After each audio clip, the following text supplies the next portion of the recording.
오늘 말씀의 제목은 주님의 정원에서입니다.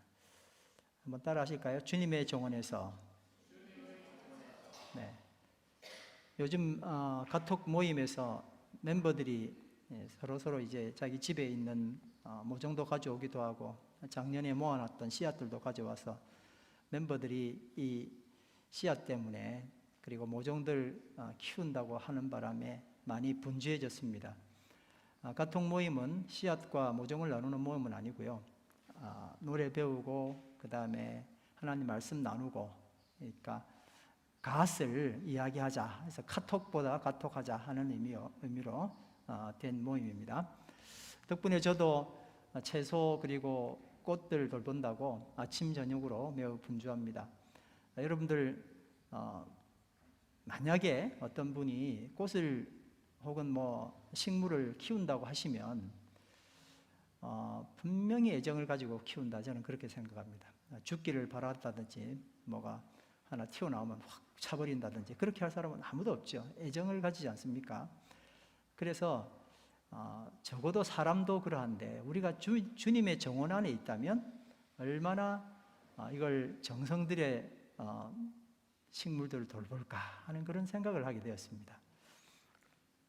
근데 시편 92편 12절에서 15절 말씀을 보니까 정말 주님의 정원이 나와 있더라고요. 한번 같이 읽어보실까요? 아주 멋진 정원이 여기 소개되어 있습니다. 시작. 의인은 종려 나무처럼 우거지고 레바논의 백향목처럼 높이 치솟을 것이다.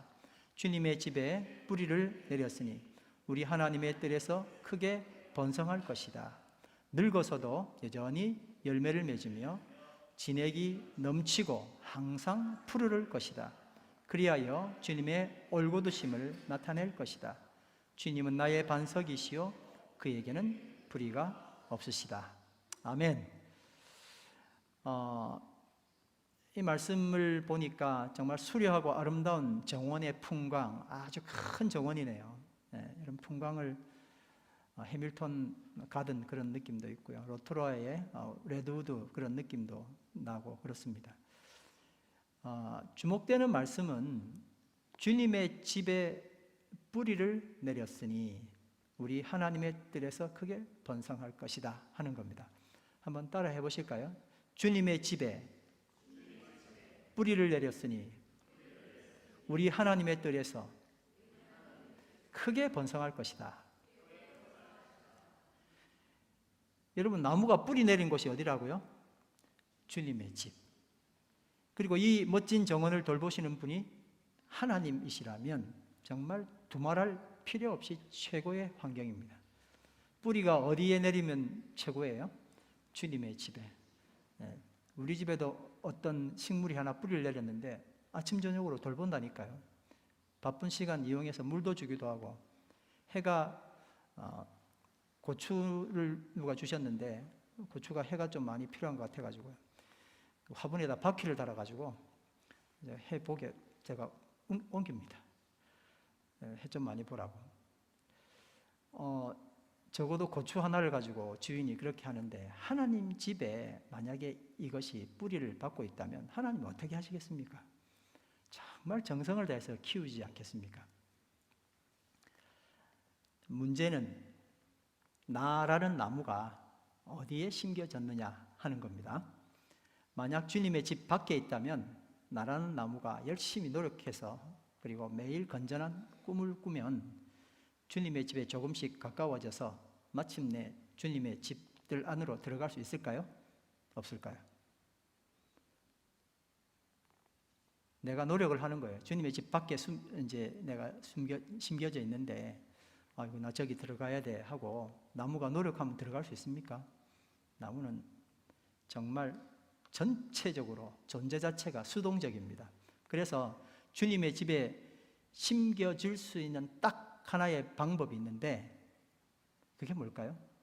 주님께서 나를 주님의 집에 심어주는 것밖에 없습니다. 그렇죠? 예레미야 17장 8절 말씀에 보니까 그는 물가에 심기운 나무와 같아서, 시편 1편 3절에 보니까 그는 시냇가에 심은 나무가 그렇게 되어 있잖아요. 근데 제가 이 말씀을 우리가 여러 번 보고 저도 이렇게 보고 하지만은 이거 볼 때마다 물가에 심은 나무가 이렇게 본단 말이에요. 그러니까 어쩌다가 걔는 운이 좋아서 물가에 심어 졌는 줄 알았는데 알고 봤더니 어떻게 된 거예요? 물가에 심겨진 나무였던 거예요. 누군가가 심었던 거예요. 나무는 나는 운이 좋아서 어떻게 해가지고 물가에 심겨졌고 쟤는 운이 없어서 저쪽에 심어졌구나 하고 물가에 심은 나무가 그렇게 나한테 와닿지 않았다는 이야기입니다. 근데 이 말씀을 보니까 물가에 심겨진 나무라고, 의도를 가지고 누군가가 물가에 심어 놓았다는 겁니다. 나무는 그래서 철저히 수동적일 수밖에 없고 누군가에 의해서 심겨져야 건강해질 수 있다 하는 이야기입니다. 시편 80편 8절에 보니까 이런 말씀이 있습니다. 하나님께서 이스라엘 백성들을 이집트에서 뽑아내셔서 뿌리째 뽑아오셔서 다른 나라를 몰아내시고 그것을 가나안에 심으셨다는 그런 내용의 말씀이 나옵니다. 다 같이 한번 읽어보실까요? 시작.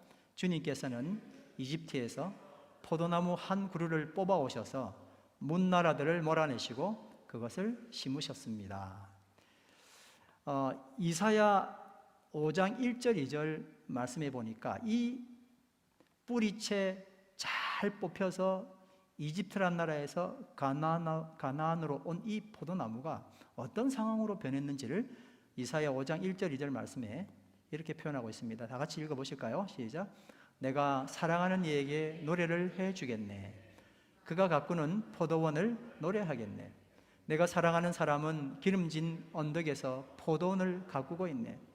땅을 일고 돌을 골라내고 아주 좋은 포도나무를 심었네.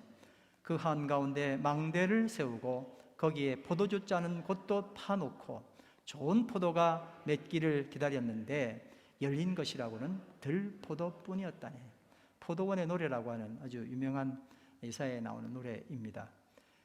좋은 포도 심었는데 들포도가 맺혔대요. 예레미야 2장 21절 말씀입니다. 시작. 나는 너를 종자가 아주 좋은 제일 좋은 포도나무로 심었는데 어떻게 해야 내가 엉뚱하게 들포도나무로 바뀌었느냐.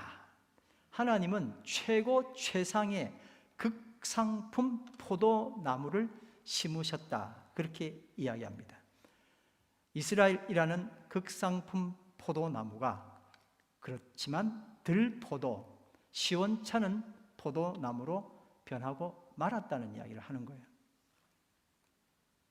이스라엘이라고 하는 하나님이 정말 돌보시고 멋지게 만드셔서 거기 심어놓은 이스라엘이 자기 역할을 하지 못하고 너무나 좋지 못한 모습으로 변화가 된 거죠. 변질됐다고 말할 수 있겠습니다. 예수님 당시 이스라엘 사람들은 자신들이 하나님이 심으신 포도나무다 그렇게 생각을 하고 있었습니다. 아울러서 자신들은 아주 형편없는 포도나무다라고 생각하고 있었습니다. 우리 모습하고 비슷하지 않습니까? 하나님이 나를 이렇게 이뻐하시는데도 불구하고 내가 좋은 열매를 맺지 못하니 늘 죄송한 마음하고 같이 통하는 겁니다. 여러분, 이제 내 모습이 이렇다 하면 과연 나는 하나님이 어떻게 바라보실까? 그리고 나는 어떤 방향으로 가야 되는가 하는 게 여기 딱 기록되어 있는데 한번 보시길 바랍니다. 에스겔 15장 2절 3절 말씀입니다. 다 같이 읽습니다. 시작. 사람아, 포도나무 곧 삼림 가운데 있는 그 덩굴이 다른 모든 나무에 비해 나은 점이 있느냐? 거기에서 무슨 물건을 만들 목재가 나오느냐? 그것으로 나무 못을 만들어서 무슨 물건을 거기에다 걸어둘 수 있느냐? 여러분 혹시 포도나무 보셨어요? 정말 목재에도 관상용 가구에도 집을 짓는데도 정말 쓸 수 없는 나무가 포도나무예요. 정말 그렇게 꼬여 있고 나무인가 싶을 만큼 덩굴처럼 그냥 가는데 정말 쓸모없는 그 나무가 포도나무예요. 예수님이 그걸 딱 지칭하신 거예요. 그 포도나무를 가지고 진짜 못이라도 어디 쇠문 말고라도 나무를 좀 걸어둘 수 있는 그런 정도의 뭐라도 걸어둘 수 있는 그런 거라도 너 이 포도나무가 만들 수 있느냐고. 나무로서의 가치, 관상용이나 가구를 만들거나 집에 뭐라도 조금 쓸만하게 하려고 이 포도나무를 지탱하는 지팡이라도 쓰려면 포도나무로는 정말 되지 않아요. 정말 포도나무 같은 그런 말하자면 쓸모없는 나무가 없어요. 가장 볼품없는 나무, 정말 무가치한 나무가 포도나무인데, 그런데 포도나무의 가치는 어디에 있습니까? 나무의 생김새가 아니라 포도 열매 때문에 가치가 있는 거예요. 포도의 가치는 가지가 아니라 뭐라고요? 포도 열매예요. 포도나무는 그 열매로 큰 대접을 받는 나무가 된 겁니다. 그런데 지금 이스라엘 사람들은 그들 자신이 좋은 열매를 기대할 수 없고 겨우 땔감 정도의 가치밖에 안 되는 포도나무임을 모두 마음 아프게 실감하고 있습니다. 그렇게 구약의 시대가 저물어 가는 겁니다. 이 희망들이 사라져갈 즈음에 예수께서 이 땅에 오셔서 이렇게 오늘 첫 번째 말씀 선언을 하신 거예요. 요한복음 15장 1절 말씀 다 같이 크게 한번 읽겠습니다. 시작. 나는 참 포도나무요 내 아버지는 농부시다. 아멘. 구약의 요셉이 오실 예수님을 표상했죠. 요셉의 면면을 보면 꼭 예수님의 모습을 보는 것과 같습니다. 이스라엘도 마찬가지로 표상인데 참 포도나무이신 예수님을 표상하는 것이었습니다. 근데 이제 실제적 그림자인 이스라엘, 포도나무라고 하는 이스라엘이 이제 그 역할을 다 했고, 진짜 포도나무, 내가 참 포도나무라 예수님께서 말씀하셨으니까요. 그 포도나무가 딱 있고 났더니 이제는 이스라엘이라고 하는 이 나무는 쓸모없는 게 됐잖아요. 예수님이 이거 다 모아가지고 불에 태웠을까요?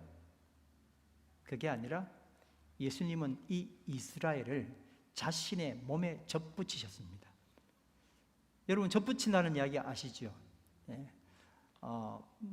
무화과든 어떤 사과든 그 나무를 1년, 2년 계속 키웠다고 씨앗에서 키우려고는 힘들어서 안 돼요. 그래가지고 나무를 잘라서 얘를 한 3, 4년, 5년 정도의 묵은 그런 세월을 이렇게 다 세이브하는 그런 일이 접붙이는 일이에요. 근데 그 접붙이는 걸 여러분 나중에 영상을 통해서 보실 수 있으면 보시면 이게 잘라냅니다.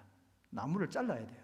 잘라가지고 상처를 내야만이 그 나무 상처와 내 상처가 붙어서 아물어서 어느 순간 한 나무가 되는 거거든요. 그걸 접붙인다, 그렇게 이야기합니다.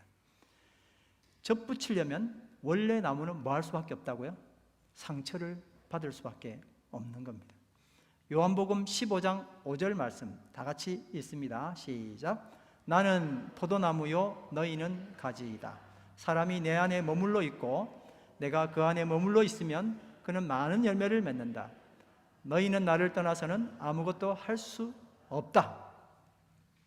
예수님께서는 죄인들을 당신의 생명의 값을 치르시고 구원하셨습니다. 참 포도나무 되신 예수님 당신의 몸에 상처를 내시고 우리를 접붙이신 겁니다. 한번 따라 하실까요? 참 포도나무이신 당신의 몸에 상처를 내시고 우리를 접붙여 주셨다. 그게 예수님께서 우리에게 하신 거예요. 그러니까 아주 귀한 거예요. 그냥 사귀는 것과 피가 나고 상처가 나서 사귀는 것은 벌써 차이가 있지 않습니까? 그런데 여러분, 요한복음 15장 2절 말씀, 여기서 갑자기 의문이 생깁니다. 한번 같이 읽어보실까요? 시작. 내게 붙어 있으면서도 열매를 맺지 못하는 가지는 아버지께서 다 잘라버리시고 열매를 맺는 가지는 더 많이 열매를 맺게 하시려고 손질하신다. 예수님께서는 가지는 스스로 열매를 맺을 수 없다.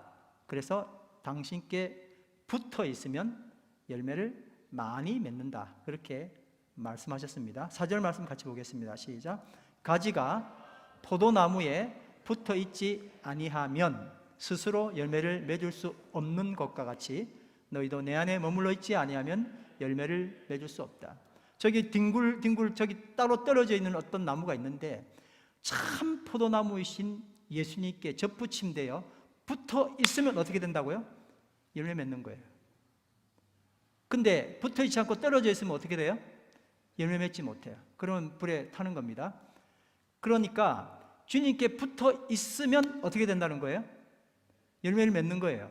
근데 2절 말씀 보니까 어떻게 됐어요? 내게 붙어 있으면서도 그렇게 돼 있잖아요. 이게 우리하고 너무 똑같은 거예요. 분명히 나는 예수님께 붙어 있다고 생각하는데도 뭐가 없어요? 열매가 없는 거예요. 조금 내 마음 같잖아요. 그렇죠? 나는 주님께 분명히 붙어 있는데 열매는 별로 없는 것 같아. 이 사람은 어떻게 한다고 주님이 성경에 뭐라 써 있어요? 잘라낸다 그랬잖아요. 깜짝 놀랄 일이에요. 왜 잘라내시지? 성경 말씀이니까 어릴 때부터 잘라낸다는 말에 겁을 먹었다가 그 다음에 또 그건 다른 말씀 보고 또 위로받았다 이렇게 계속 왔다 갔다 했었어요. 한번 정리를 해보겠습니다. 가지가 포도나무에 붙어있지 않습니다. 그러면 당연히 뭐가 없어요? 열매가 없어요. 어떻게 됩니까? 불에 던져져 태워집니다. 자, 가지가 포도나무에 붙어 있는데 열매를 맺어요. 그럼 어떻게 되죠? 손질하신다고. 잘 맺을 수 있도록 이것도 저것도 좀 손질하시죠. 그 다음 질문입니다. 가지가 포도나무에 붙어 있어요. 떨어진 게 아니고 붙어 있는데 열매가 없어요. 어떻게 해야 된다고요? 그게 이제 오늘 포인트라니까요. 같이 한 번 더 2절 말씀 읽습니다. 시작. 내게 붙어 있으면서도, 전제가 그거예요. 내게 붙어 있으면서도 열매를 맺지 못하는 가지는 아버지께서 다 잘라버리시고 열매를 맺는 가지는 더 많은 열매를 맺게 하시려고 손질하신다. 그러니까 이제 열매 맺는 가지는 손질하시는 거로 해결이 됐는데 붙어 있는데도 불구하고 열매를 맺지 못하는 건 어떻게 할까? 통 나 같은 하나님이 잘라낼까? 이런 이야기예요. 자, 제거해버리시고 라는 단어가 헬라어로 아이로입니다. 어른이 아니고 아이로입니다. 뭐라고요? 아이로. 잘라내시고 라는 말을 아이로라고 쓰는데 이게요, 굉장히 많이 성경에 이 아이로란 말이 많이 나와 있어요. 뭐도 아이로냐면은 내 십자가를 지고 나를 쫓으라 할 때 그때도 아이로예요.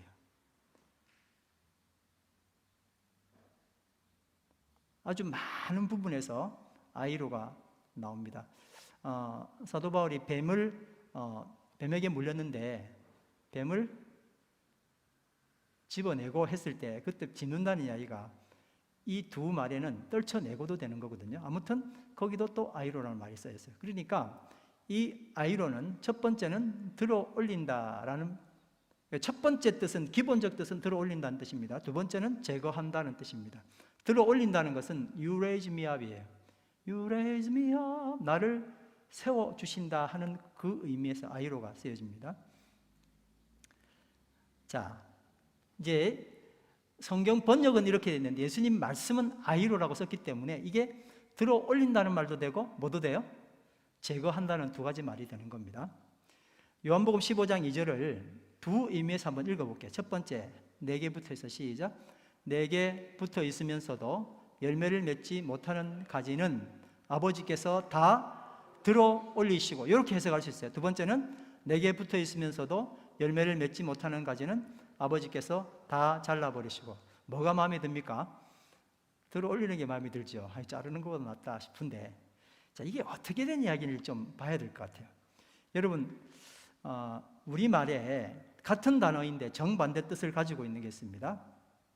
동음 반의어라는 게 있는데, 자, 연패가 뭡니까?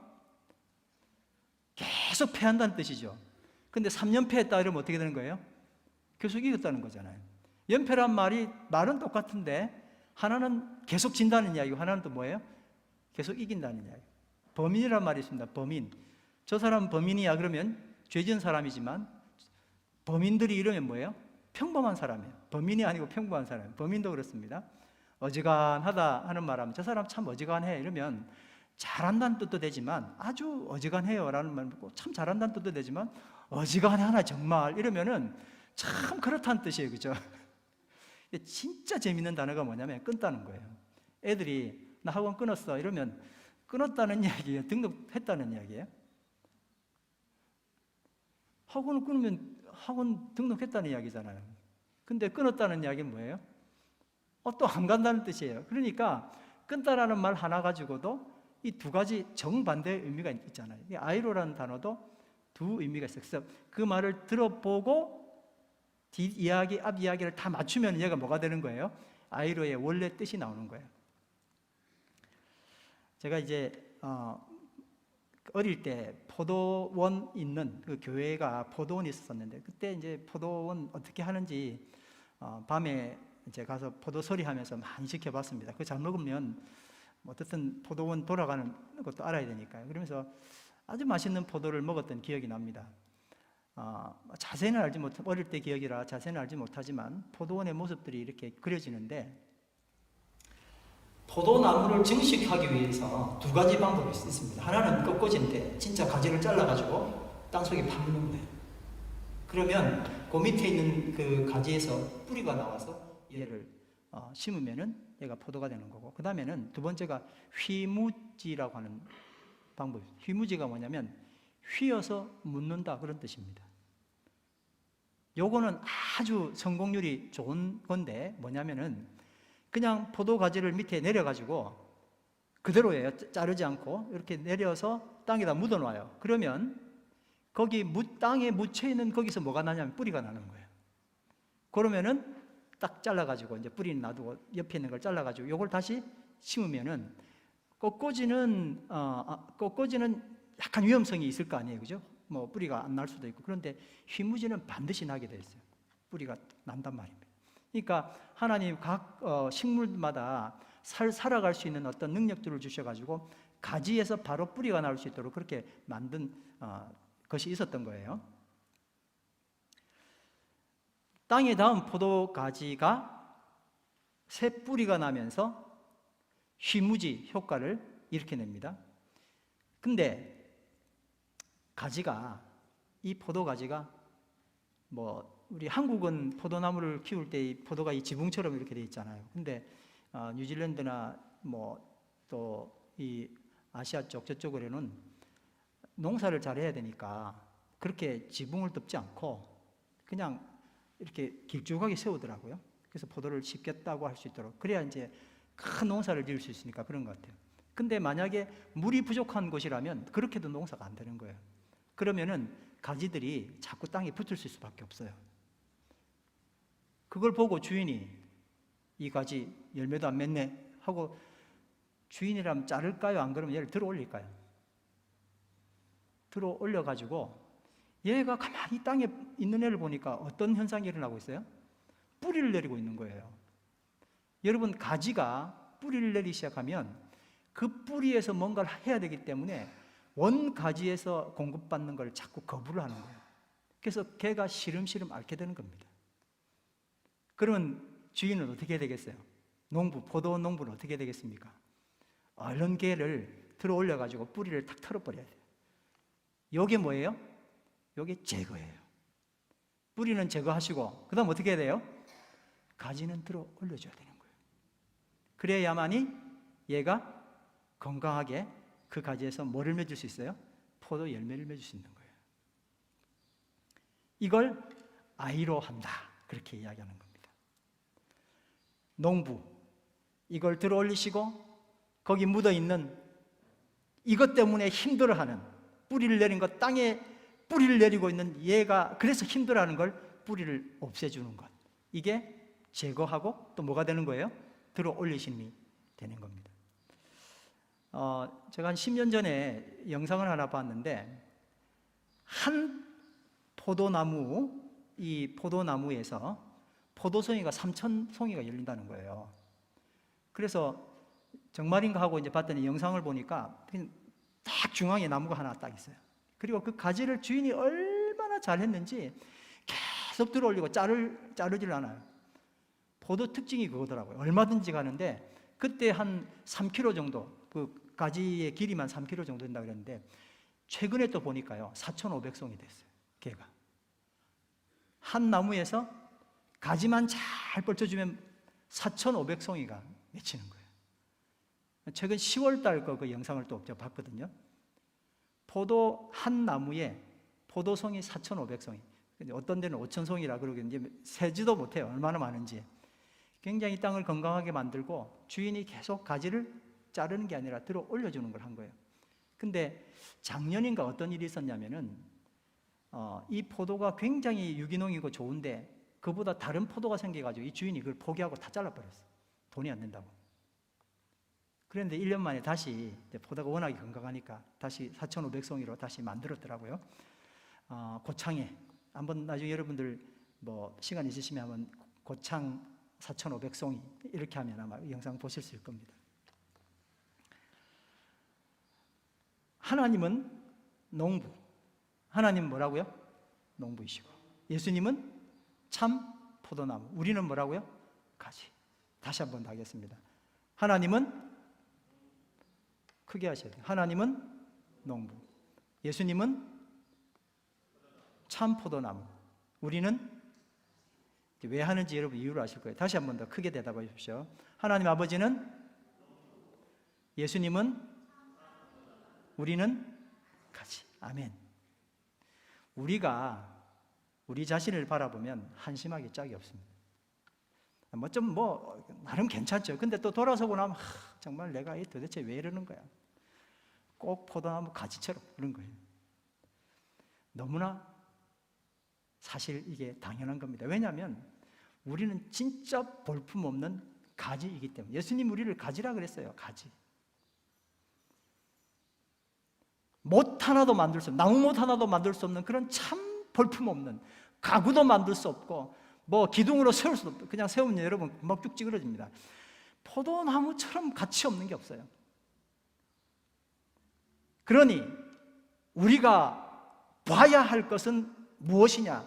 내 모습이 아니라 농부이신 하나님과 참 포도나무이신 예수 그리스도입니다. 우리가 신경 써야 되는 것은 잘생기고 멋진 가지가 되는 것이 아니라 열매 맺는 가지가 되는 겁니다. 뭐가 돼야 된다고요? 근데 뭘 생각하죠? 좀 멋진 가지가 되면 어떨까? 가지가 멋져봐야 포도나무 가지 다 구경하면 했으면 좋겠어요. 정말 멋없어요. 껍데기는 줄줄줄 뺏겨지고요. 이게 뭐 하는 건가 싶어요. 정말 볼품없는데 포도나무의 가치는 열매를 맺을 때예요. 이 가지가 아무리 멋있어 봐야 소용이 없어요. 포도나무의 가치는 가지가 아니라 열매입니다. 나는 열매 맺는 사람입니까? 고민해 봤습니까? 또 어떤 열매를 나는 맺을까? 고민해 보셨습니까? 열매 맺지 못하는 자신 모습 때문에 절망하기 위해서 이 질문을 드렸지만 삶을 포기해라 라는 뜻으로 드린 질문이 아닙니다. 열매 맺지 못하는 원인 때문에 이야기하는 거예요. 정말 젊은 시절 저는 이 문제로 많이 절망했습니다. 예수님은 좀 이따가 오신다 그러고 나는 준비도 안 된 것 같은데, 그런 불안함이 있었거든요. 그래서 4절 말씀을 보고 격려를 받았는데 같이 한번 읽어보실까요? 시작. 내 안에 거하라. 나도 너희 안에 거하리라.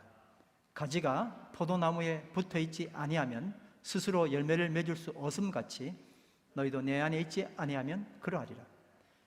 그때 제가 이 말씀을 보고 격려를 받아서 무슨 결심을 했냐면 나는 좋은 포도나무가 돼야 돼 라고 생각을 한 거예요.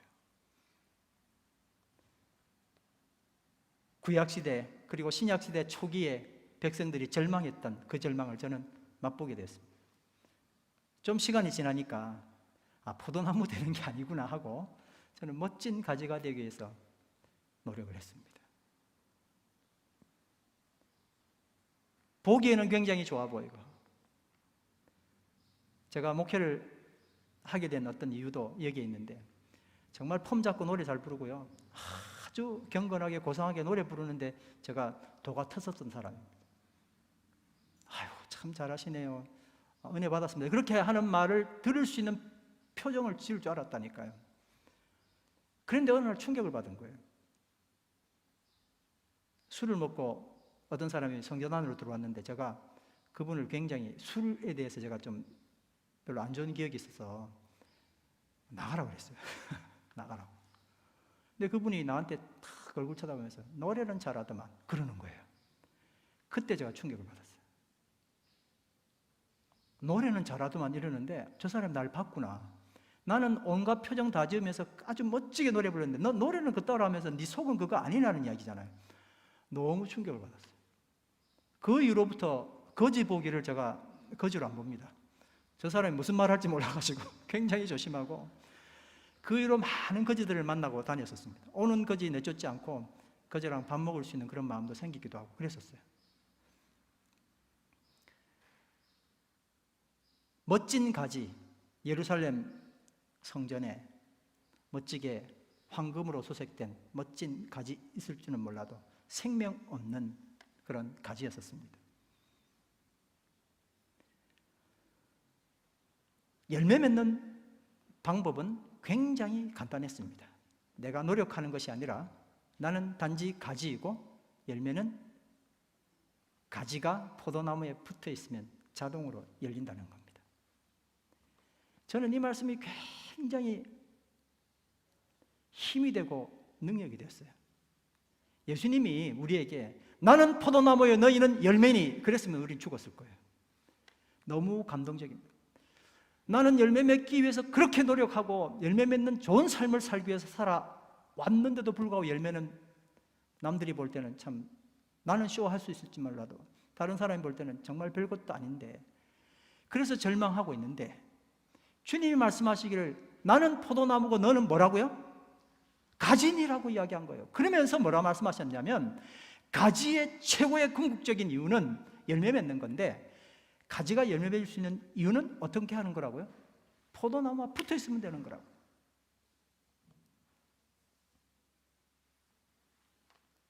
예수 안에 있으면 모든 것이 해결된다는 겁니다. 그래서 우리는 초월적인 존재가 되어야 됩니다. 오직 예수만으로 만족하는 초월적 존재를 말합니다. 무슨 존재가 되어야 된다고요? 초월적 존재. 어떻게 초월적 존재가 되어야 된다고요? 오직 예수만으로 만족하는, 볼품없는 나를 참 포도나무이신 예수님께 접붙여 주셨습니다. 내가 해주세요가 아니라 주님께서 나를 자기 피를 흘려서 상처 내시고 접붙여 주셨습니다. 그리고 결코 내버리지 아니하시고 아름답고 고귀한 열매를 맺게 해 주셨습니다. 그리스도 안에 거하는 것이 우리의 삶의 이유입니다. 포도나무인 예수님께 붙어 있지만 여전히 열매 맺지 못하고 있는 한심한 가지인 나에게 농부이신 하나님이 다가오셨습니다. 가지인 주제에 독립 한번 해보려는 의도로 뿌리를 땅에 내리고 그러면서 계속 열매 맺지 못했던 나를 보시고 뿌리 제거하시고 나를 들어 올려주셨습니다. 고통이죠. 나는 괜찮은 줄 알았어요. 뿌리를 땅에 내려서 뭔가 얻을 수 있을 줄 알았는데 정말 안 되는 이야기였어요. 제거되는 것은 땅으로 향했던 뿌리, 잔털이었습니다. 그리고 주님이 나를 들어 올리셨습니다. 둘 다 고통스러운 이야기입니다. 오늘 말씀에 의하면 우리는 포도나무에 붙어 있는 가지는 사실인 것 같아요. 여러분 교회 오셨잖아요. 하나님 부르심으로 그 많은 것 놔두고 오늘 이 자리에 여러 방법을 동원해서 오셨잖아요. 분명한 것은 나는 가지에 붙어 있는 건 맞아요. 그런데 붙어 있지만 여전히 열매 맺지 못하는 가지의 모습이 아니냐. 그래서 막 이제 뭐 목사님이 단에 서가지고 열매 맺으세요, 열매 맺으세요, 너 열매 맺어야 돼, 이렇게 하는 스트레스가 분명히 있는데 말씀이 그게 아닌 거예요. 가지는 뭐 하면 된다고요? 포도나무에 붙어만 있으면 된다는 거예요. 그럼 열매가 자동으로 맺힌다는 거예요. 이야, 되게 편하네, 그렇게 생각할 수 있습니다. 우리는 살아오면서 굉장히 많은 궁리를 합니다. 하나님을 믿으면서 그분 없는, 여러분 솔직히 들어보십시오. 그분 없는 세상 해석 못합니다. 나에게 하나님은 굉장히 중요한 분이에요. 문제가 뭐냐면, 그런데 그냥 연애하는 사이일 뿐인 거예요. 나는 그 사람이 좋고 그 사람 생각만 하고 그렇게 하는데 아무리 그래봐야 이게 연애라면 소용이 없다는 거예요. 어떻게 해야 됩니까, 여러분? 연애만 하고 말 거예요? 10년째 연애만 할 겁니까? 이제 뭔 수가 나야 되잖아요. 어떻게 하실래요? 결혼을 해야죠. 결혼을 해야 뭐가 생겨요? 자녀가 생겨요. 열매가 생기는 거예요. 결혼 안 하고 그저 쳐다만 보고 너무 멋있어, 나는 너 없이 못 살아, 백날 해봐도 뭐가 없어요? 열매가 없어요. 내 안에 붙어 있으라고 이야기하시는 말씀이, 연애만 하고 10년, 20년 가지 말고, 연애하다 딴 데도 쳐다보고 하지만은 결혼을 해야 열매가 생기는 거예요. 너무나 당연한 이치인 거예요. 여러분, 4절부터 요한복음 15장 4절부터 오늘 처음 말씀 우리 같이 읽었잖아요. 4절부터 한번 내 안에 머물러 있으라 몇 번 나오는지 같이 한번 읽어보십시다. 손으로 이렇게 하면서 4절부터 읽습니다. 한번 올려주실래요? 4절부터 시작. 내 안에 머물러 있으라. 그리하면 나도 너희 안에 머물러 있겠다. 가지가 포도나무에 붙어있지 아니하면 스스로 열매를 맺을 수 없는 것 같이 너희도 내 안에 머물러 있지 아니하면 열매를 맺을 수 없다. 5절. 나는 포도나무에 너는 가지다. 사람이 내 안에 머물러 있고 내가 그 안에 머물러 있으면 그는 많은 열매를 맺는다. 너희가 나를 떠나서는 아무것도 할 수 없다. 6절. 사람이 내 안에 머물러 있지 아니하면 그는 쓸모없는 가지처럼 버림을 받아 말라버린다. 사람들이 그것을 모아다가 불에 던져서 태워버린다. 7절. 너희가 내 안에 머물러 있고 내 말이 너희 안에 머물러 있으면 너희가 무엇을 구하든지 다 그대로 이루어질 것이다. 9절 갑니다. 아버지께서 나를 사랑하신 것 같이 나도 너희를 사랑하였다. 너희는 내 사랑 안에 머물러. 10절. 너희가 내 계명을 지키면 그 사랑 안에 머물러 있을 것이다. 벌써 10번입니다. 그것은 마치 내가 내 아버지의 계명을 지켜서 그 사랑 안에 머물러 있는 것과 같다. 11절. 내가 너희에게 이렇게 말을 한 것은 내 기쁨이 너희 안에 있게 하고 또 너희의 기쁨이 넘치게 하려. 여러분, 주님께서 이 말씀하실 때 내 안에 있으라고요. 같이 있으라고요. 그냥 생각해요가 아니고 역동적인 만남이 일어나야 되는 거예요. 결혼하라는 거예요. 결혼의 의미로 이야기하는 겁니다. 만났는데 그냥 사모하고 좋아요가 아니라 실질적으로 그 사람의 생각과 내 생각이 맞아 들어가야 되는 거예요. 그게 뭐가 되는 거예요? 열매. 그래서 우리가 교회에서 열매 맺으라고 아무리 이야기해봐야 열매는 맺혔지. 넌 열매 맺지도 못하는 사람이 아무런 소용이 없어요. 뭐 해야 되는 거예요? 열매 맺으려면 나는 그냥 가지예요. 정말 볼품없는 가지고 내 가지가 멋지게 되고 가지를 치장해봐야 아무 소용없고 나는 뭐만 하면 되는 거예요? 열매를 맺어야 되는 거예요. 가지를 치장하려고 생각하지 마시라는 거죠. 뭐를 해야 된다고요? 열매를 맺어야 되는데 내가 열매를 맺으려고 아무리 노력해봐야 열매가 맺어지지 않아요. 주님 안에 있으면서도 어떻게 해야 되는 거예요? 실질적으로 결혼관계처럼 그 사이가 정말 각별해야 되는 거예요. 주님 외에는 내 만족이 없고 주님만이 나의 모든 것이다 하는 생각이 있을 때 자동으로 맺혀지는 게 뭐예요? 그게 열매인 거예요.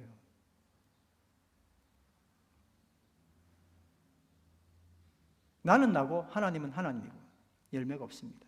한 집에서 나와 하나님이 더불어 먹고 마시는 친밀함이 열매로 나타나는 겁니다. 그래서 나는 포도나무에 너는 열매다라고 하지 않으신 거예요. 나는 포도나무에 너는 뭐라고요? 가지다. 가지의 목적은 열매다. 근데 열매는 어떻게 맺어진다? 포도나무와 가지가 붙어 있으면 그냥 맺혀진다는 거예요. 근데 이건 하나님이 하셨지만 우리에게 뭐 하라고 이야기하셨어요? 내 안에 있으라고요. 하나님은 할 거 다 하셨어요. 이제 내 문제예요. 나는 그 안에 있으면 되는 거예요. 뿌리를 땅에다 박지 말고 주님 안에 있자는 거예요. 그게 지금 현재 우리 모습을 이야기하는 거예요. 여러분 주님 안에 있습니까? 안 그러면 주님 밖에 있습니까? 주님은 초청하셨는데 계속 주님을 거부하고 있습니까? 내 삶은 내 삶이고 주님의 삶은 주님의 삶이고. 어떤 사람이 회사에 가서 열심히 일을 하면서 하나님은 나의 주인이십니다라고 고백한 거예요. 근데 그 삶이 늘 여전히 무언가에 얽매이고 살았던 거예요. 하나님 나의 주인이십니다. 기도드리고 주님께서 뭔가 해주시기 위하여 그렇게 간구했던 거예요. 문제는 그 모든 일들이 내가 주도하는 일이었다는 거예요. 주님은 내 삶에 끼어오셔서 나를 도와주시고 누구보다도 90% 이상 나를 도와주시는 분은 확실하지만 그 삶을 조정해 나가는 주체는 바로 나였다는 거예요. 내가 주체가 아니라 누가 주체가 돼야 돼요? 하나님이요. 하나님이 주체가 돼야 돼요. 여러분, 여자분은 남편을 한번 생각해 보시고 남자는 자기 스스로 한번 생각해 보시고 스스로 생각해 보세요. 나는 보수적인 사람입니까? 안 그러면 조금 개방적인 사람입니까? 본인의 남편이나 어떤 분을 생각하세요. 그분은 보수적인 사람입니까? 개방적인 사람입니까? 어떤 분이 강의를 했는데 이렇게 이야기했어요. 세상의 모든 남자들은 자기가 다 굉장히 진보적이고 개방적이라고 생각한다. 왜 그럴까요? 그의 기준이 자기 아버지에게있기 때문에 그랬대요. 자기 아버지보다는 내가 분명히 개방적이거든요. 근데 여성들이, 아내들이 자기 남편을 생각할 때는 어떻게 생각할까요? 시원찮아 죽겠어. 기준이 어디 있어서 그래요? 남자들 기준은 어디 있다고요? 자기 아버지한테 있는데 여자들의 기준은 어디 있어요? 드라마에 있거든. 드라마에 남자들을 늘 보는 그 남자가 그렇게 안 해. 그러니까 남자는 백날 해봐야 아직 멀은 거예요. 드라마에 멋진 남자들이 아무리 열심히 잘해봐야 우리는 거길 따라갈 수 없는 거잖아요. 기준이 정확해야 돼요. 양쪽 다 기준이 정확하지 않으면 생각하는 게 달라서 그냥 싸우는 거예요. 나는 굉장히 개방적인데 남편 아닌 옆편은 뭐라고 이야기해요? 당신 아직 멀었다 그런단 말이에요. 얼마나 답답해요. 기준이 정해지면 문제가 해결되는 거잖아요. 우리가 하나님 안에 살면서 늘 기준이 누구에게 가 있어요? 나한테 가 있거든요. 그래서 말씀드리는 거예요. 주님께서 내 삶을 주도하도록 하면 우리 공동체가 아름다워집니다. 내 삶뿐만 아니라 공동체까지도 하나님이 역사하시는 거거든요. 그 한 주인의 오다에 의해서 이 세상은 아름답게 돌아간단 말이에요. 근데 늘 오다가 누구한테 있어요? 나한테 있잖아요. 그러니까 기준이 다르니까 싸워야 되는 거예요. 근데 뭐 다 세련됐으니까 그렇게 싸웁니까? 내 걸 주장하면서도 이게 다 하나님 거라고 이야기를 하니까 문제죠. 그래서 오늘 주님과 결혼할 뿐만 아니라 어떻게 해야 돼요?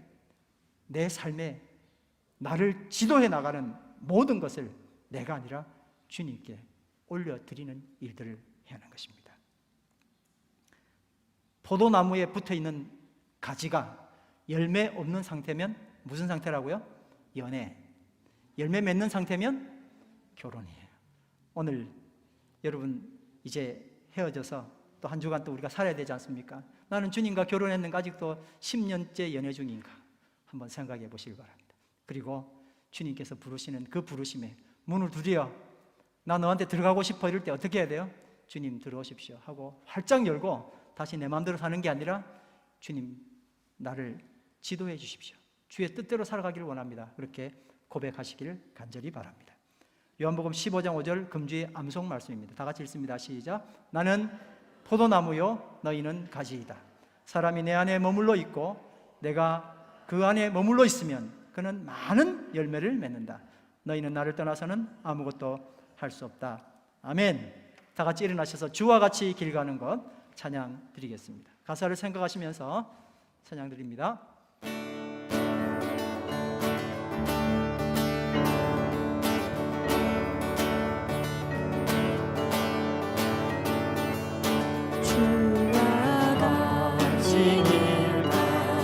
즐거운 일 아닌가 우리 주님 걸어가신 발자취를 밟게 아멘.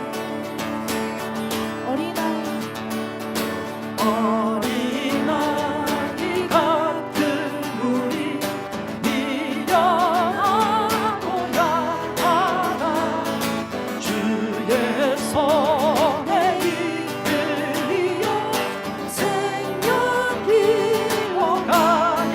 할렐루야 아멘. 날마다 주님 따라가리 한 걸음씩 또 한 걸음씩 주님 나와 영원히 함께 하시니 기쁨으로 걸어가리. 꽃이 피는 들판이나 꽃이 피는 들판이나 험한 골짜기라도 주가 인도하는 대로 주와 같이 가겠네. 날마다 주님 따라가리 한 걸음씩 또 한 걸음씩 주님 나와 영원히 함께 하시니 기쁨으로 걸어가리.